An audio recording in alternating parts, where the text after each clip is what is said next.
किया गया खारी हो हमर यार मनावा तू एक बेरी बात कर लेगे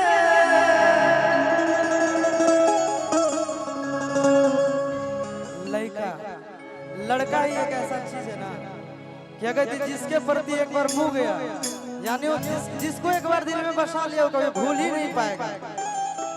वही लड़का कहता है, लड़की का तो शादी कहीं और हो ही रहा है, लड़का कहता है कि एक बार यार ना कुछ करो तो जाते जाते वक्त एक बार मिल लो। तो कहता है कि अगर खाली हो हमर यार मनवा तू एक बेरी बात कर लेगे कि अगर सोना यारा भारती पटनावा में आके मुलाकात कर लेगे।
भगवान करे इतना संपत्ति देखिए 1 करोड़ रुपया आपकी।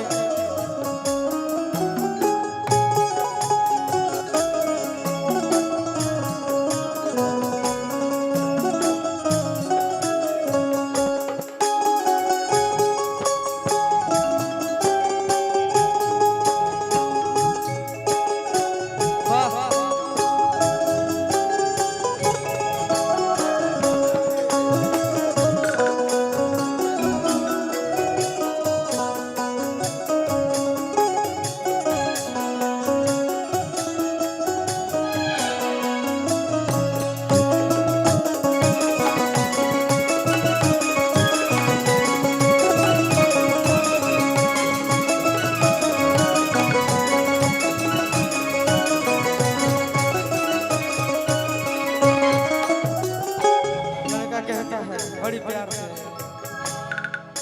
आगे मने घानी पनिया पिलाई जी जान गे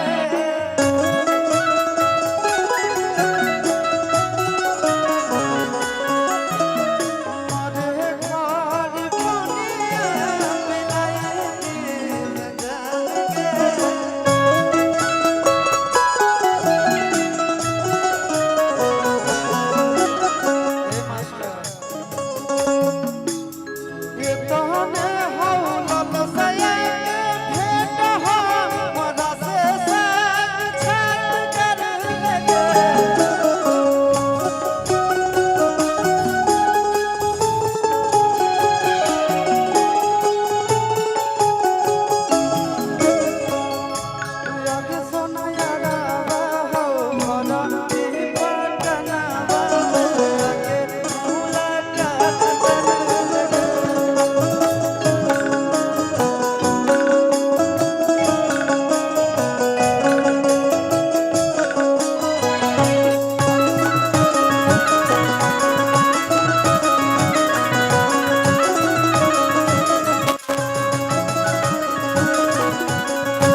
कंपनी से रिलीज हुआ था एंटरटेनमेंट के माध्यम से और बहुत प्यार करते भैया, बहुत मानते, बहुत आशीर्वाद है इनका।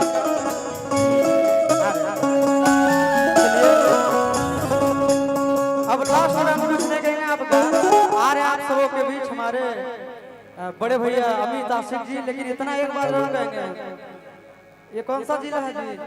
नालंदा। कि नालंदा जिला के